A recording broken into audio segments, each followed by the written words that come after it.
Pro Wrestling Ontario fans, it's Ryan Knight from the Knights of the Squared Circle here, and I want to share something very, very special with you. We're going to be bringing you closer to the PWO action each and every week.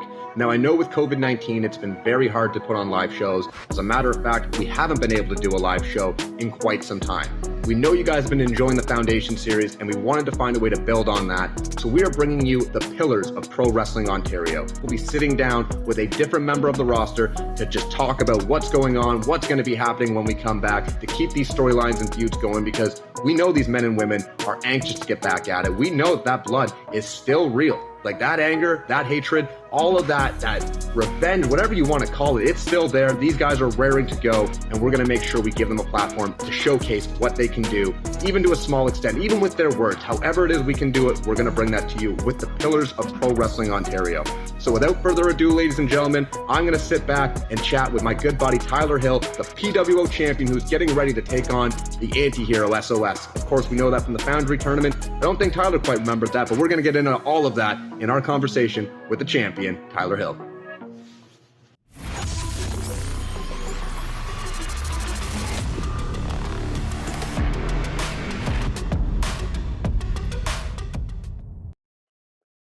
Hello, Pro Wrestling Ontario fans. Welcome back to the Pillars of Pro Wrestling Ontario. And speaking of pillars, who better than my guest, the bad boy, the longest reigning OpenWeight champion in Pro Wrestling Ontario history, right there, Tyler Hill. Tyler, thank you so much for being a part of the Pillars. Of course, you're an obvious choice for being the very first guest. Talk to us about your beginnings here in Pro Wrestling Ontario. Of course, you have been a year now reigning as the champion, but it wasn't always that way for you. No, remember when I first started, I was in a fatal four-way match. Triple threat. Me, Matthew Grant, Jake Jones, and Mr. Atlantis. After that, the match was good. I remember I worked with Mark Shaw back in Death Proof, and that, I think, got me a help right into the company. After that, I did a few fatal four-ways, did a thing with Matthew Grant and Matt Cash and Jake Jones again. Just worked my way up until, I won the gold. Now you've won the gold. So being the intense competitor that you are, I mean, you obviously, you don't mess around. You don't mess around whatsoever. Man, no. I've seen you come out with barbed wire bats, barbed wire crutches, barbed wire. Pretty much you'll wrap anything in barbed wire by the looks of it. Yeah. Death matches or hardcore matches or whatever, almost gave me a place when I didn't have one, in a way. Like, I had a falling out with, and I'm not going to get the details or names or whatever, but I had a falling out with the promoter that I was with. And I thought I was done. Like, I didn't think I had any time left. And all of a sudden, Shawnee Mo, he got me in the spot with Death Proof. And then after that, it took off. I did just something that gave me a good place to go. And, I wrestled for years before all that. Like I said, this is my almost going on 13th year now. A lot of people don't know that, like I said, because I stayed with a certain promoter for a certain amount of time, and then I came in and, like I said, it's gotten me to where I am, and it's awesome. I love rap. I love whacking that thing off my head. It's a good time. See, and that's the crazy thing, man. I'm a pretty tame human. I like to think I'm pretty laid back. I'm not a violent or aggressive individual myself. And I see you come on here and you're talking about doing all these crazy things. And to me, I'm thinking, I don't really want to get to know you all that well. If I'm being completely honest with you, you sound like a completely insane individual. Is that fair to say? Is it fair to say that you're insane? Okay, there's a switch. Okay, when I go through that curtain, man, I don't feel pain anymore. I go out there and it's just, I'm a whole nother level. You piss me off. I can go out there and I can have a great match. And we don't have to be pissed off all the time. I don't have to bring up Barb. It doesn't have to be that way. But sometimes in PWO, I'm sure we'll talk about, the Matthew Grants or, even the Jake Jones feud that happened years ago, or even Corey Stone, these certain guys, they have a way of getting under my skin, and I've earned my spot. I'm a champion in your company. You know what I mean? Enough said there. Yeah.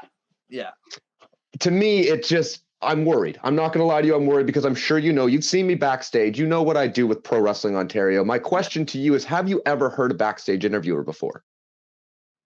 Yes, I have. So my question to Pro Wrestling Ontario management is please, let's keep my interviews with Tyler Hill remote. I love you, buddy. I love you. All due respect. All due respect. Oh man, I love your interviews though. You know, you see your guys. I remember one time we did a little quick interview. I think it was after I think it was the night I won the belt. I think you and I did an interview. Yep. Dude, you make it super easy. I love doing this whole thing with you. It's great. I hope you keep that mentality. I hope you do. So moving forward. Let's put it that way. So let's go down that barbed wire road. So let's move forward a little bit with what's going on currently on Pro Wrestling Ontario, because it's been a wild year. 2020, of course, saw a sideline in live events for pro wrestling, but PWO found a way to persevere. We found a way to bring content to the fans, and we found a way to have you defend this championship and still come out twice now. You have defended this belt twice and walked away both times as champion, once against Matt Grant, once against Corey Stone. And now you're on a warpath for one-man Matt Cash. Talk to us about why it is you're so desperate to go against Matt Cash. This, at this point, seems like desperation. You've been chasing him for so long, and I know Bill Chase has been kind of going back and forth as to whether or not to allow this to happen. It almost seems like you played Bill Chase a little bit, because it sounds like he's coming around to the idea from our most recent episode of Foundation. But why is it that you're so attached to this matchup? There's a long history between, like I said, Shawnee Mo, Warhead, me, Matt Cash. It goes back before PWO, like before all this. I mean, like I said, they brought me in and gave me it depends how long you've been a fan of mine or how long you've been watching my stuff. But whoever has been for the last even 3-4 years before I became, you know that there's a history there with Matt Cash. Now, I heard rumors. I heard this and that. He was retiring. He was done. This and that. Everything else. But then I heard he's out. I heard he wants to come back. And I know Matt Cash. Matt Cash isn't just gonna. He's not just gonna come back and wrestle an average Joe. I said that last time I was on Foundation. Matt Cash wants me. He wants that belt. Matt Cash has never once, and I'm going to say this whether he watches this or not. Matt Cash has never once beaten me one-on-one clean. You can go back to the tournament. You can go back to all that. Warhead got involved. And Shawnee Mo. And all, you know what? I want that match with Matt Cash. Matt Cash owes me that match. So I just want an answer. That's all I want. If he can just, I have signed the paperwork. I've talked to Bill. I've talked to all the management guys. They say it's a go. They want to do this match. Matt Cash, I'm waiting. So I guess what I'm confused about in all of this, you're chasing this man down, and he's the one who seems like he has something to prove here. You're the champion. You're the man who's never been pinned by Matt Cash, has never lost to Matt Cash. So why, in your opinion, is Matt Cash not around? Why does he seem to be MIA at this moment? He doesn't seem to be addressing you in any way or making an attempt to respond to you.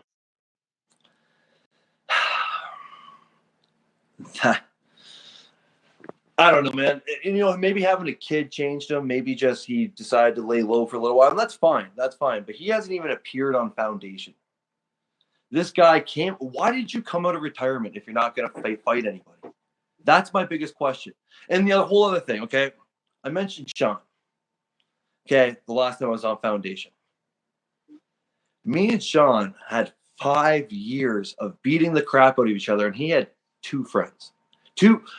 3 friends in this business. Warhead, Matt Cash, and break the third wall. I was also his friend, and we talked a lot about certain things and everything else. And, you know what? Back in the day, I remember I didn't know Matt Cash, and it was what show was it? I'm not even going to get into all the details of that, but I remember I've never seen Matt Cash before. And him and Shawnee Mo had this crazy match. I was like, dude, this guy is absolutely crazy. And then I got to wrestle him in Death Proof, and the guy's absolutely crazy. But he's softened up. I know he's got some left in him. And if you're not going to do it, like I said in the thing, if you don't want to do it for you, then finish the feud that me and Sean never got to finish. We had something going in Death Proof. He got brain cancer and everything, and we never got to finish it. Be his best friend. We know Warhead isn't going to be going any crazy anymore. You know what I mean? He's not going to. He'll have his matches, but he doesn't want to go old Warhead anymore. Matt Cash can still go old Matt Cash.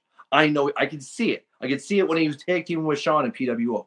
He still has it. Doesn't even matter